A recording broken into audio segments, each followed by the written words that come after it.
Normalmente, qual é a primeira atividade ou a primeira coisa que alguém faz ao nascer? Chorar. É a primeira vez que ela chora, mas com certeza não é a última, e nenhum de nós aqui pode garantir quando é a última vez que vai chorar. Infelizmente, o choro faz parte da vida. Agora, qual seria a melhor maneira de tratarmos o nosso choro? Qual o melhor lugar para nós chorarmos? Ou ainda, qual seria a atitude do Senhor Jesus diante do nosso choro? No Evangelho de João, capítulo 11, nós estamos estudando este Evangelho nos domingos à noite. Nós temos um relato que é o da ressurreição de Lázaro. O principal objetivo desta narrativa é mostrar que Jesus é o Messias prometido e por isso ele é a ressurreição e a vida. Ele tem poder sobre a morte. Mas nós estamos estudando este capítulo em partes e destacando, além desta verdade, outras verdades derivadas desta. Por exemplo, na primeira parte de capítulo 11, versos 1 a 16, nós vimos que por Jesus ser o Messias, a ressurreição e a vida, ele tem o direito de dispor da nossa vida conforme a sua soberana vontade. Ele tem esse direito. Depois, nos versos de 17 a 27, nós vimos que já que Jesus é o Messias, sendo a ressurreição e a vida, nós temos esperança, podemos ter esperança mesmo diante da morte. E hoje, indo dos versos 28 até o verso 38, nós vamos ver que Jesus simpatiza com nossa tristeza por causa da morte. Jesus simpatiza conosco quando nos entristecemos na vida e quando nos entristecemos por causa da morte. Para nos inteirarmos de todo o contexto, vamos ler capítulo 11, versos 1 a 38, mas nos deteremos nos versos 28 a 38 na análise de hoje à noite. Então, João, Evangelho de João, capítulo 11, começando a leitura no verso 1. Estava enfermo Lázaro, de Betânia, da aldeia de Maria e de sua irmã Marta.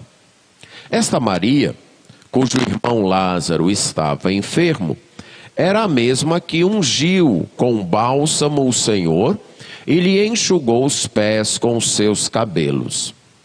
Mandaram, pois, as irmãs de Lázaro dizer a Jesus: Senhor, está enfermo aquele a quem amas. Ao receber a notícia, disse Jesus: esta enfermidade não é para a morte, e sim para a glória de Deus, a fim de que o Filho de Deus seja por ela glorificado. Ora, amava Jesus a Marta e a sua irmã e a Lázaro. Quando, pois, soube que Lázaro estava doente, ainda se demorou 2 dias no lugar onde estava. Depois disse aos seus discípulos: vamos outra vez para a Judeia. Disseram-lhe os discípulos: Mestre, ainda agora os judeus procuravam apedrejar-te, e voltas para lá? Respondeu Jesus: não são 12 as horas do dia? Se alguém andar de dia, não tropeça, porque vê a luz deste mundo. Mas se andar de noite, tropeça, porque nele não há luz. Isto dizia, e depois lhes acrescentou: Nosso amigo Lázaro adormeceu, mas vou para despertá-lo. Disseram-lhe, pois, os discípulos: Senhor, se dorme, estará salvo.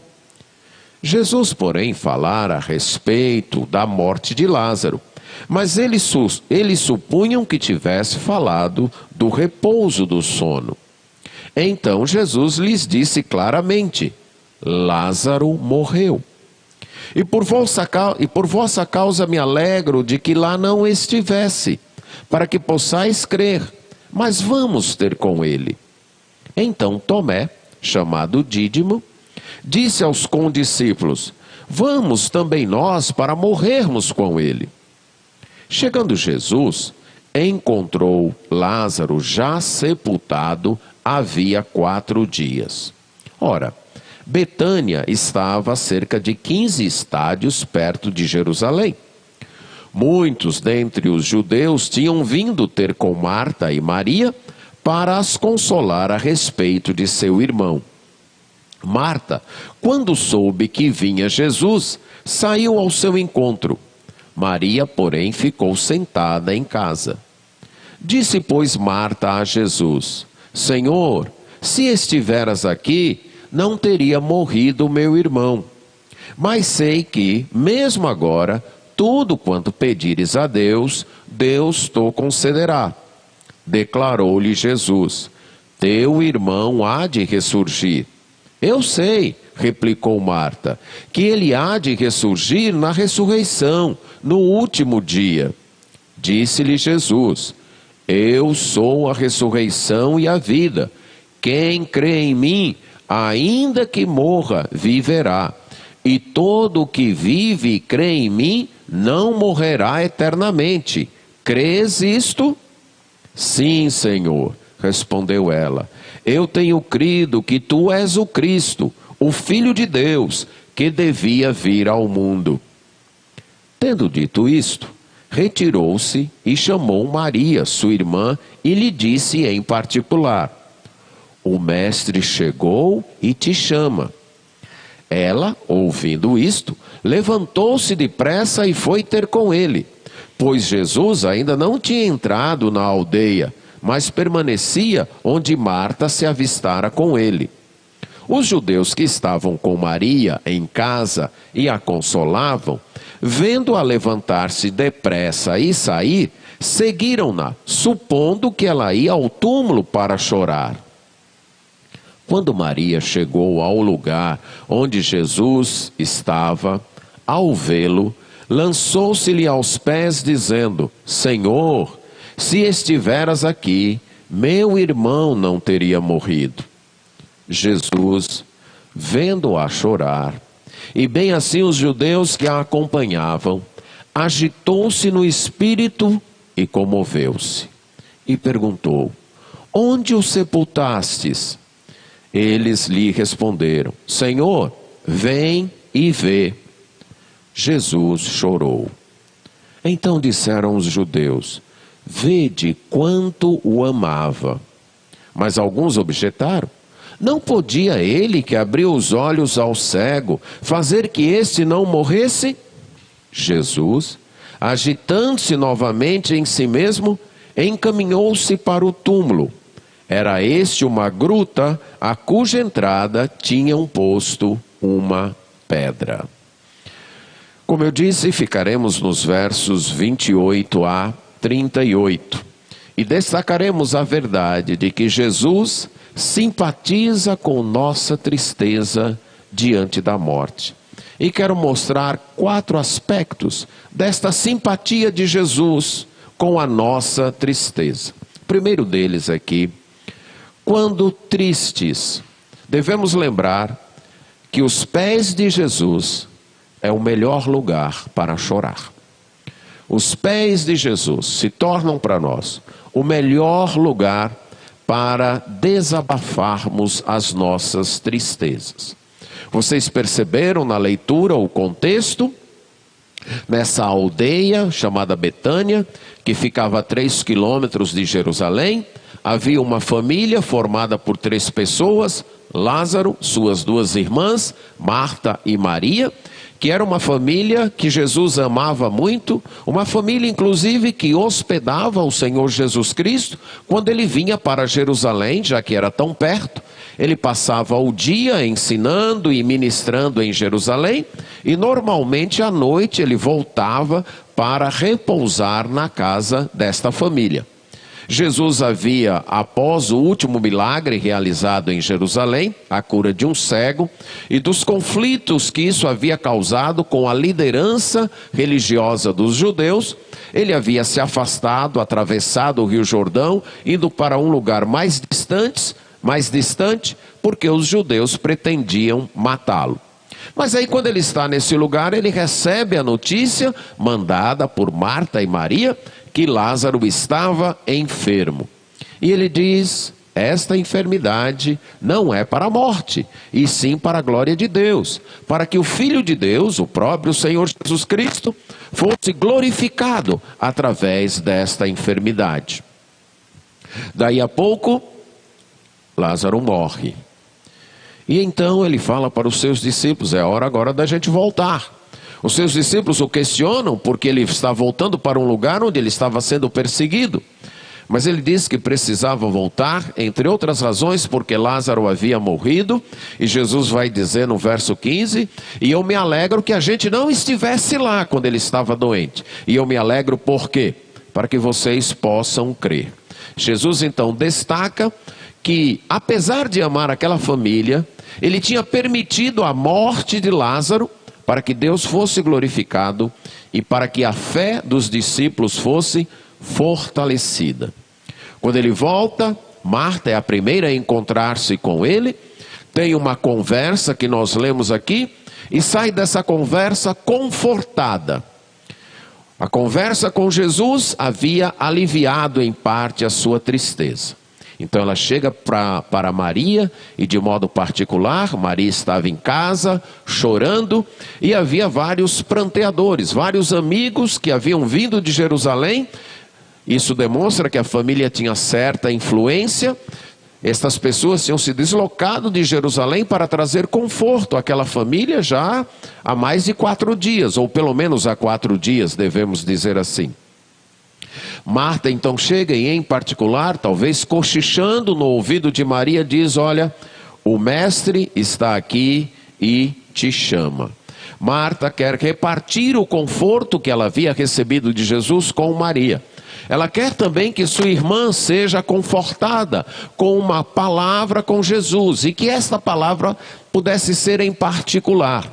Não dava certo Jesus chegar na casa, porque a casa estava com muita gente, e muita gente chorando. A gente pode imaginar então o choro, o barulho, o lamento. Não seria possível ter esta conversa em particular ali na casa.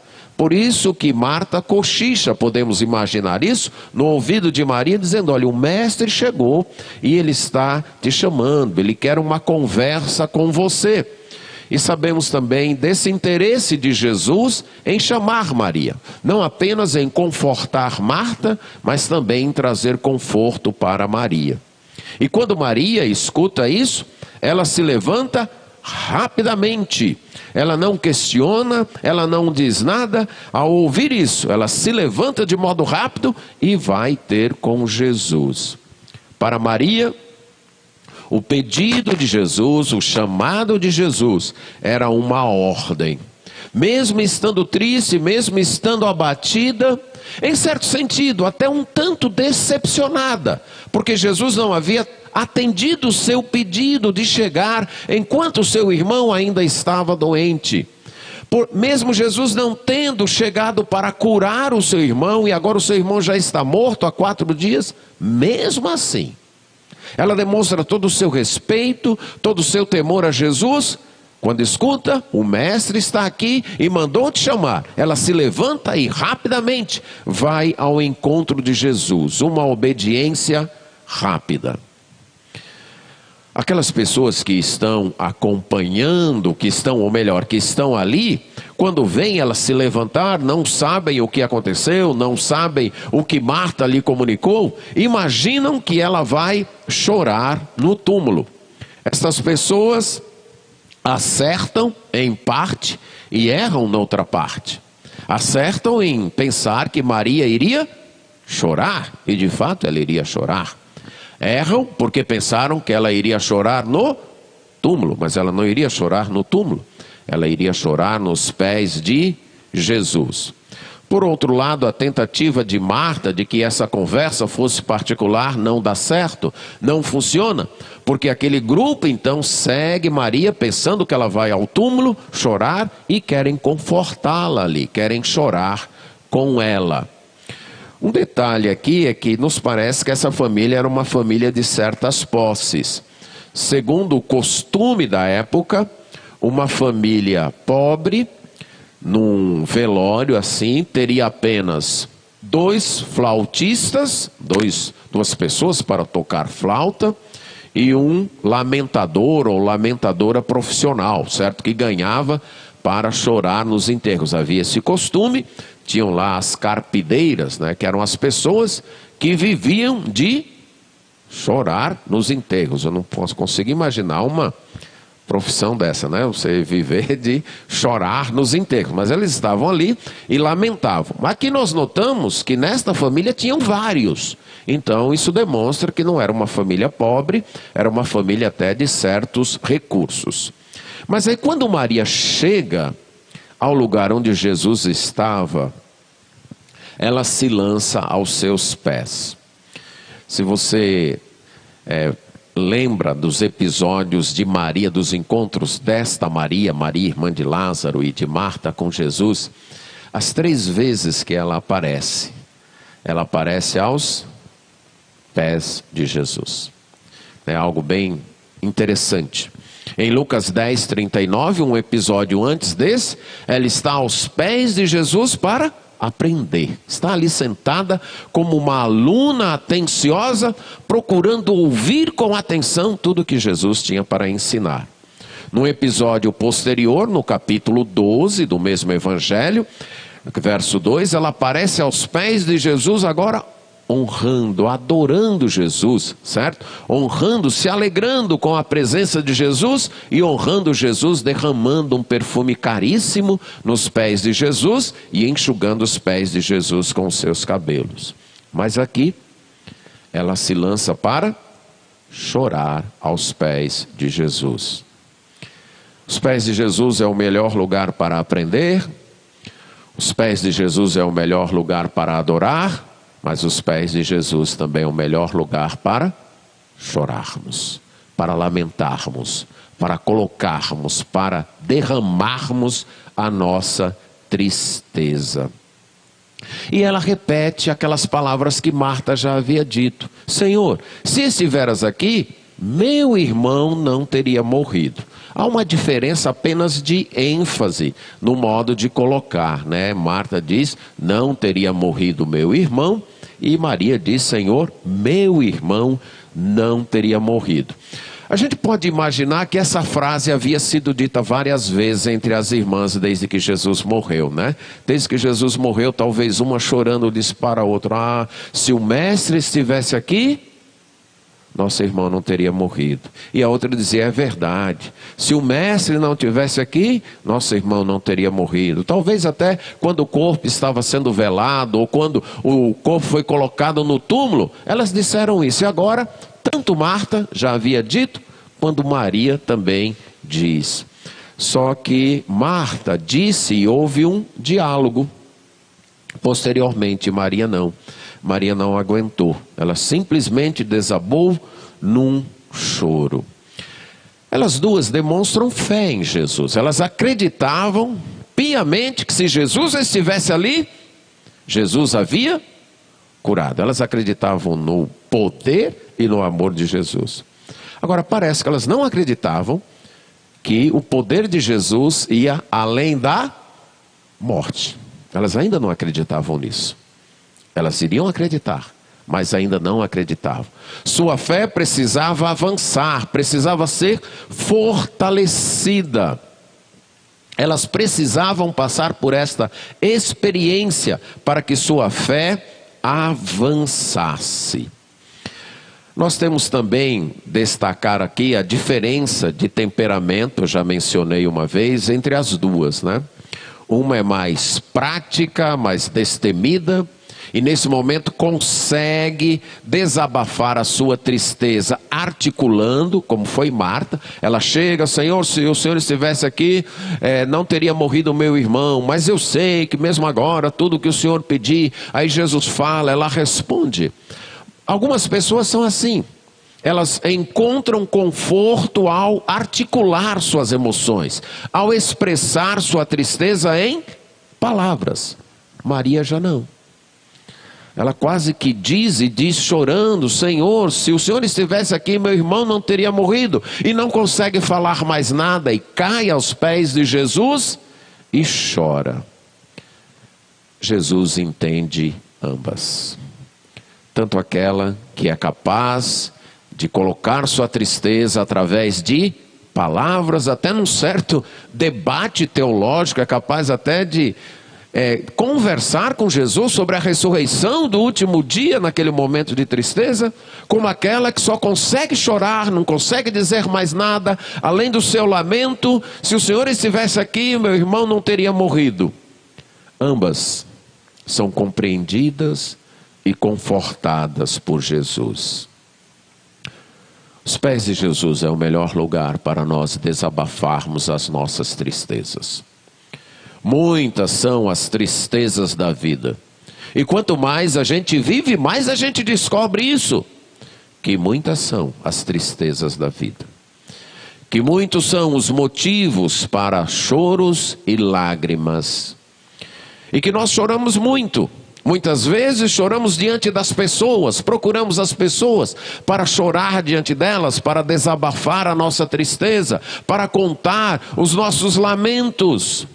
Algumas vezes choramos sozinhos, não compartilhamos nossa tristeza com ninguém, guardamos para nós mesmos. Mas podemos chorar diante de Jesus, aos pés de Jesus.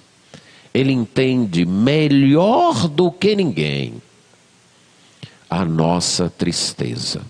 E melhor do que ninguém, Ele pode nos confortar. Veja o que o Salmo 56:8 fala do modo como Deus trata as nossas lágrimas. Salmos 56, verso 8. Davi, quando estava preso pelos filisteus na cidade de Gate, compôs esse cântico e ele disse, falando com Deus: contastes os meus passos quando sofri perseguições, recolhesses as minhas lágrimas no teu odre. Não estão elas inscritas no teu livro? Davi está dizendo: olha, Senhor, o Senhor não me abandonou quando eu fui perseguido. Pelo contrário, o Senhor contou os meus passos. O Senhor sabia cada um dos meus passos. E não apenas isso. O Senhor recolheu as minhas lágrimas. O Senhor teve um odre, um lugar onde se guarda coisas preciosas. E nesse odre, o Senhor guardou, recolheu as minhas lágrimas. Elas inclusive estão escritas no teu livro.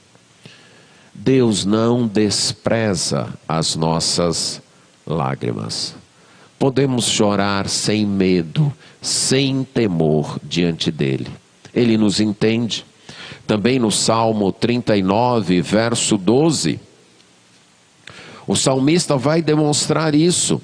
Vai chorar diante de Deus. Ele diz: ouve, Senhor, a minha oração. Escuta-me quando grito por socorro. Não te emudeças à vista de minhas lágrimas, porque sou forasteiro à tua presença, peregrino, como todos os meus pais foram. Ele chora diante de Deus. Ele sabe que Deus é o melhor colo que existe para chorar. Que a oração é a melhor maneira de desabafarmos nossa tristeza e nossas lágrimas. Porque desabafamos diante daquele que nos entende, que nos ama e que nos compreende. Também no Salmo 119, verso 28.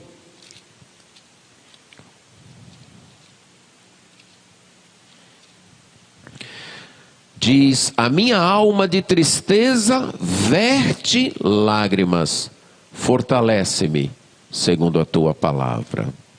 A minha alma, ele diz, de tristeza, se derrama em lágrimas, mas eu encontro conforto, eu encontro força na tua palavra. Lembre-se disso. Você já deve ter chorado algumas vezes ou até muitas vezes. E eu posso garantir que você ainda vai chorar outras vezes, porque a vida é assim. Lembre-se que o melhor lugar para chorar é aos pés de Jesus. Ele entende. Derrame sua tristeza aos pés de Jesus, ou chorando, ou contando, ou articulando, como Marta faz. Isso vai depender do seu temperamento, vai depender de certos momentos, não importa. Jesus vai compreender a tristeza do seu coração. Você pode desabafar nos pés de Jesus. Este é o melhor lugar para derramarmos as nossas lágrimas. Mas o segundo aspecto aqui de Jesus simpatizar com a nossa tristeza é que Jesus se emociona com nossas lágrimas. Jesus se emociona com nossa tristeza. Voltando para João capítulo 11, nós notamos que Jesus, quando ele viu Marta chorar, verso 33 agora, e os judeus que a acompanhavam, ele agitou-se no espírito e comoveu-se. Esta palavra, esta expressão, agitou-se no espírito, é uma expressão muito forte, certo? Primeiro só mencionando o choro de Marta e dos judeus, era um choro lamentando, era um choro alto, não era um choro apenas silencioso, mas um choro um tanto alto. E Jesus nota isso e ele se agita em seu espírito. O que quer dizer isso? Foi uma agitação interior, foi uma agitação interna. Agora, essa palavra agitação, na língua da época, utilizada fora do Novo Testamento, ela era usada para se referir ao bufar dos cavalos, certo? Quando os cavalos estavam um tanto agitados e eles bufavam. E para as emoções humanas, elas foram utilizadas para falar de uma emoção forte e muitas vezes zangada, muitas vezes indignada. A palavra foi usada no Antigo Testamento, lá em Daniel 11:30, para descrever um forte desprazer. E no Novo Testamento, 3 vezes ela é utilizada, além desse capítulo, para indicar uma repreensão severa, uma repreensão firme, indignada. Então, a palavra menciona uma emoção muito forte, com a implicação de ser uma indignação, de ser algo zangado. Então, Jesus aqui está indignado. Essa agitação interna é uma indignação que ele sente, é uma zanga que ele sente. Mas por que ele está zangado, que ele está indignado, a ponto do seu interior se agitar?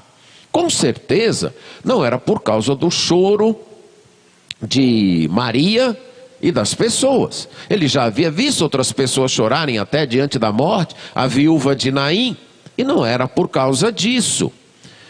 Jesus estava indignado contra a situação que produzia a tristeza. Quando ele vê aquela situação, pessoas que ele ama, Marta e Maria chorando, os judeus chorando, quando ele percebe toda aquela situação de dor e de tristeza, aí ele fica indignado com a situação a que o mundo chegou, com os estragos causados pelo pecado, com a tristeza, com a doença, com a morte, uma indignação contra a dor sofrida pelas pessoas que ele amava. Jesus não fica indiferente ao sofrimento e nem às causas do sofrimento. Ele fica indignado. Ele reage com zanga, com indignação, agitando-se em seu interior com aquele sofrimento que ele presencia ali. Não apenas fica indignado, mas é dito que além de ficar agitado no espírito, ele comoveu-se. Essa palavra aí tem a ideia de perturbar ou turbar. Era utilizada em sentido literal, quando a água era agitada, quando o mar estava turbulento, com muitas ondas. Então era dito que o mar estava perturbado ou conturbado. E daí veio o uso para falar das emoções. As pessoas ficavam conturbadas, se você observar o uso da palavra na Bíblia, por vários motivos: confusão, medo, ansiedade e até por alegria, né? A emoção se agitava. Mas no caso aqui, Jesus fica perturbado nesse sentido por uma forte comoção. Podemos ilustrar ou comparar com o caso de José.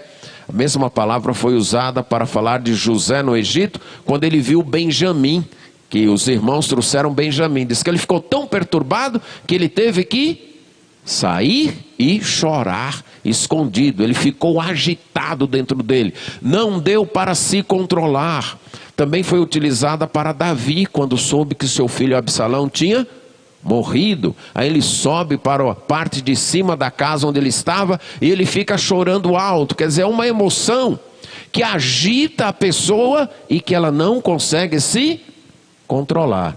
Foi assim que Jesus ficou. Quando ele viu Maria chorando, quando ele viu os judeus chorando, isso o alterou, isso o perturbou. Ele ficou indignado e perturbado. E aí ele pergunta: onde vocês o sepultaram? Eles respondem: Senhor, vem e vê. E aí, temos o menor versículo das Escrituras, né? E também um dos mais tocantes. É dito que Jesus chorou. A ideia é: Jesus irrompeu em lágrimas. Você pode imaginar essa situação, né? Deixa eu só dizer que o choro aqui é diferente a palavra na língua original é diferente. Enquanto o choro de Maria e das outras pessoas era um choro alto, uma espécie de lamento alto, essa palavra que fala de Jesus chorando, fala de um choro silencioso. Você apenas percebe que a pessoa está chorando por causa das lágrimas. Então é isso, Jesus no momento estava falando, de repente ele fica agitado, ele fica perturbado. Onde vocês o sepultaram? Vem e vê. Aí quando as pessoas olham, o seu rosto estava se rompendo em lágrimas. Deus compartilha nossas tristezas. O Deus das Escrituras não é um Deus apático, frio, que está indiferente às lágrimas dos seus filhos, não. É um Deus que se emociona, é um Deus que compartilha a nossa tristeza, e é um Deus que muitas vezes chora conosco, como aqui.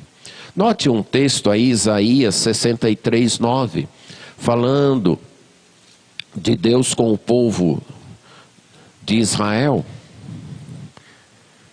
Isaías 63:9 é dito: em toda a angústia deles foi ele angustiado. Em toda a angústia daquele povo, o que aconteceu com Deus? Deus também foi angustiado. Não imagine o Deus das Escrituras como um Deus que vê você sofrer e ele cruza os braços e não está nem aí, e fica olhando e não está nem sentindo nada pelo seu choro e pelo seu sofrimento. Esse não é o Deus da Bíblia, esse não é. É um Deus que sente a tua angústia também. É um Deus que sente a tua tristeza também. É um Deus que sente as tuas lágrimas também. É um Deus que se angustia e que chora também, quando você chora. Não é um choro como de muitas pessoas, gritado, alto. No caso de Jesus, um choro silencioso, mas ainda um choro. Veja ainda o livro de Oséias, um dos textos assim, que para mim mais destacam é esta tensão emocional em Deus. Nesse capítulo do livro de Oséias, Deus está falando do seu amor pelo povo de Israel, chamado aqui de Israel e Efraim. E no início ele diz que ele tratou Israel como um pai trata um filho. como quando ele era menino, como um pai, então, amou aquele menino e chamou aquele menino do Egito.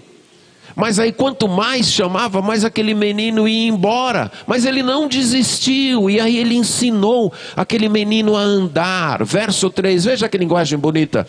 Eu ensinei a andar, eu o tomei nos meus braços. Mas eles nunca nem imaginavam que era eu que os curava, que os curaria. Então Deus diz, então eu vou castigá-los, porque eles se recusam a receber o meu amor. Eu os trato como um filho que pego no colo, que cuido, que curo, e eles recusam.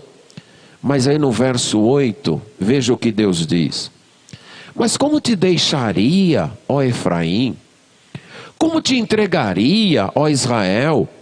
Como te faria como a Admá? Ou como fazer-te um Zeboim, cidades que foram destruídas junto com Sodoma e Gomorra?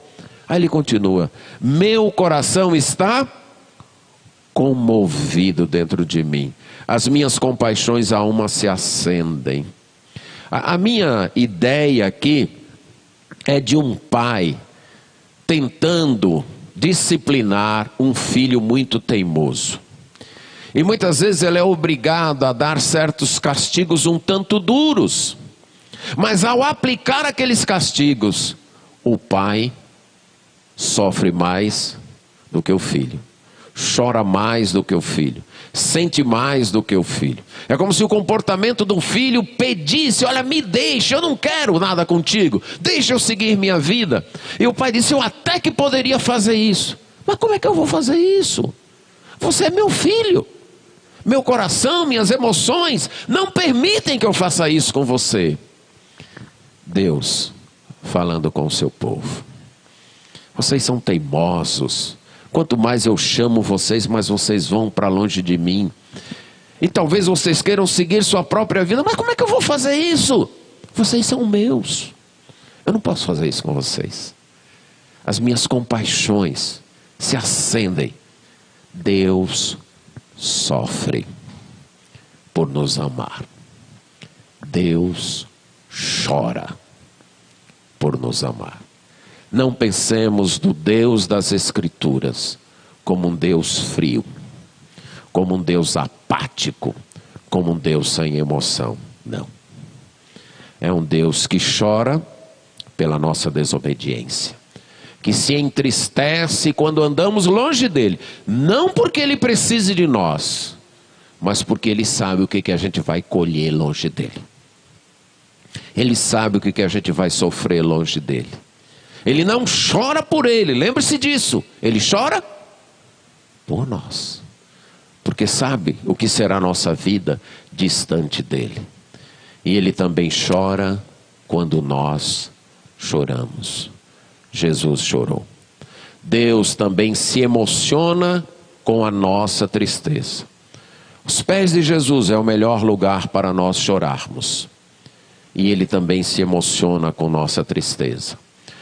Mas o terceiro aspecto, voltando para João capítulo 11, é que Deus não poupou o seu Filho amado das lágrimas, porque ele visava a sua glória e o nosso bem. Jesus chorou. Aí os judeus olham, quando veem Jesus se derramando em lágrimas, eles olham e dizem, olha, vejam como ele o amava. Mas será ele não abriu os olhos de um cego? Será que ele não poderia ter chegado aqui e curado este homem? Poderia ter feito isso? Claro. Jesus poderia ter evitado as lágrimas de Marta, evitado as lágrimas de Maria, evitado as lágrimas dos judeus e evitado suas próprias lágrimas. Ele poderia ter feito isso, mas ele não fez. E ele não fez por quê? Por causa da glória do Pai e do fortalecimento da fé dos discípulos. Esse é um destaque muito interessante aqui. Jesus amava aquela família. E o seu choro aqui deixa isso claro. Ele está chorando porque ele não está chorando por Lázaro. Por quê? Que daí a pouco ele vai fazer o que com Lázaro? vai ressuscitar Lázaro. Inclusive ele já tinha dito para os seus discípulos: Lázaro dorme e eu vou lá o quê? Despertá-lo. Ele iria ressuscitar Lázaro. Então o choro dele não é por causa de Lázaro. O choro dele é por quê? É por causa dessa tristeza de Marta e de Maria. Mas ele não poderia ter evitado essa tristeza? Sim. Mas ele não evitou, porque visava um bem maior. O fortalecimento e o crescimento da fé dos discípulos, inclusive de Marta e de Maria. Ele não viu nenhuma vergonha em chorar em público. Ele poderia ter evitado isso, mas ele não faria isso. Em certo sentido, Jesus não podia fazer isso, porque ele tinha um outro propósito: a glória de Deus, o plano do Pai. E a obediência ao Pai visava que ele demonstrasse o seu poder sobre a morte para o fortalecimento da fé de seus discípulos. Ele poderia, em certo sentido, sim, ter poupado toda aquela tristeza, ter acabado com todo aquele choro, nem ter permitido todo aquele choro. Mas os seus amigos e os seus discípulos continuariam acreditando que o seu poder não era sobre a morte. Eles não experimentariam esse poder. Lembre-se, uma verdade dura: o maior interesse de Deus não é evitar nossas lágrimas, mas promover o crescimento da nossa fé. Para os que seguem Jesus Cristo, lembre-se disso: o maior interesse de Deus não é impedir o nosso choro, não é evitar o nosso sofrimento. O maior interesse de Deus é fortalecer a nossa fé nele e no seu Filho Jesus. Note que o próprio Deus não impediu que o seu Filho amado, que ele mesmo disse: este é o meu Filho amado em quem me comprazo. Ele não impediu que este Filho amado chorasse. E ele poderia ter impedido, mas ele não impediu, porque visava o nosso bem, o nosso crescimento, o fortalecimento da nossa fé. Vai ter um dia, conforme diz Apocalipse 7, 14 a 17. Apocalipse 7, 14 a 17. Quando João tem uma visão de uma multidão louvando a Deus, e é perguntado a ele: quem são esses? De onde vieram? Aí João responde: Senhor, tu o sabes. E o anjo então diz para ele: são esses os que vêm da grande tribulação. Pessoas que haviam passado por tribulações terríveis, lavaram suas vestiduras e as alvejaram no sangue do Cordeiro. Razão porque se acham diante do trono de Deus e o servem de dia e de noite no seu santuário. E aquele que se assenta no trono estenderá sobre eles o seu tabernáculo. Jamais terão fome, nunca mais terão sede, não cairá sobre eles o sol nem ardor algum. Porque o Cordeiro que se encontra no meio do trono os apacentará e os guiará para as fontes das águas da vida. E Deus lhes enxugará dos olhos toda lágrima. Um dia isso vai acontecer, mas não é agora, não é hoje.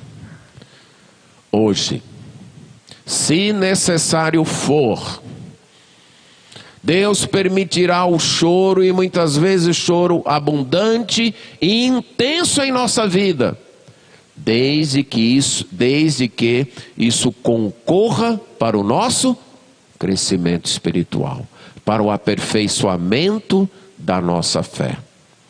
O maior interesse de Deus não é nos poupar do sofrimento, mas nos fazer pessoas cada vez mais fortalecidas em nossa fé. E por último, irmãos, Jesus fica indignado contra a nossa falta de esperança. Voltando ali, então, quando Jesus escuta os judeus dizendo isso, vede, não podia ele que abriu os olhos fazer com que esse não morresse? Aí é dito que Jesus, agitando-se novamente em si mesmo. E aqui novamente é aquela palavra lá do capítulo 33, agitou-se em espírito. Aqui a agitação de Jesus decorre da incredulidade. Aquelas pessoas acreditavam em Jesus, mas acreditavam que Jesus era capaz de curar até antes da morte. Depois que a morte chegou, não acreditavam mais. Haviam perdido a esperança. E isso deixa Jesus novamente zangado. Isso deixa Jesus novamente indignado. Ele tem poder que vai além da morte. E aquelas pessoas não estavam acreditando nisso. Haviam perdido a esperança. Ele já havia dito que era a ressurreição e a vida. Que quem nele cresce não morreria, mas viveria para sempre. Para aqueles que seguem a Jesus, nenhuma tristeza deve matar a esperança. Isso deixa Jesus indignado. Para quem segue a Jesus, a frase, minha vida agora acabou, não existe. Não importa o que aconteceu. Não importa o que você perdeu na vida. Não importa se foi um relacionamento precioso que acabou. Não importa se foi a morte de alguém. Não importa se foi uma doença. Se você segue a Jesus, sua vida não acabou. E se você perder a esperança com isso, é motivo para Deus ficar indignado. Vamos lembrar de Romanos 8:38. Nem a morte nos separa do amor de Deus. Para o que segue a Jesus, sempre há esperança. Sempre há esperança. Tem uma outra frase, que é dita, enquanto há vida, há esperança. Para o que segue a Jesus, até depois da morte, há esperança. Não podemos perder a esperança. Perder a esperança é causar indignação a Jesus. Não tive onde chorar é o título de um livro que trata da dor e da cura do abuso sexual sofrido por crianças. A escritora é a protagonista do livro. O nome dela é Doris. Ela foi abandonada ainda muito pequena, ela e sua irmã. Além do azar de ter sido abandonada, Doris tinha outro. Sua irmã era muito mais bonitinha do que ela. Foram colocadas num orfanato. E logo alguém adotou a irmã de Doris. Mas Doris não. Doris rondou de orfanato em orfanato. E até foi adotada em algumas casas.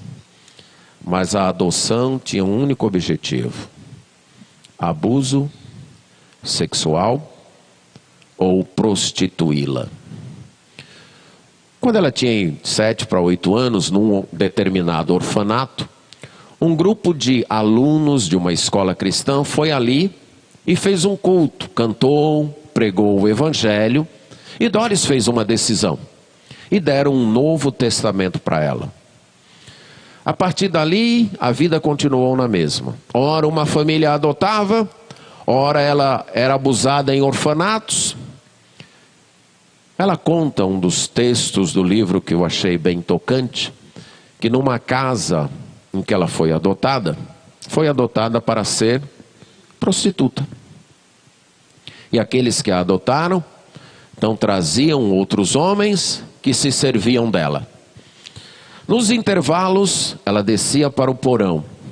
E debaixo de um vão de escada, ela ligava a luz, lia o seu Novo Testamento e chorava. Apesar do título do livro ser Não Tive Onde Chorar, ela encontrou onde chorar, aos pés de Jesus. Deus não poupou sofrimento extremamente terrível para uma criança ser abusada sexualmente durante vários anos. Mas um dia, Doris casou, se tornou uma missionária para ajudar pessoas que haviam sofrido abuso sexual. Ela pôde ajudar outras pessoas a encontrarem o melhor lugar para chorar. Vamos lembrar, mesmo diante da maior dor, mesmo diante da maior perda, aquele que é a ressurreição e a vida, o Senhor Jesus, simpatiza com nossa tristeza. Podemos chorar aos seus pés. Ele se emociona com a nossa dor. Naquela dor e naquelas lágrimas que são nossas, Ele está buscando um bem maior, o fortalecimento da nossa fé. E Ele não quer que percamos a esperança. Não importa a dor, não importa as lágrimas, Ele quer que a gente continue crendo e esperando. Um dia não haverá mais lágrimas. Mas até lá, a gente tem onde chorar. Amém.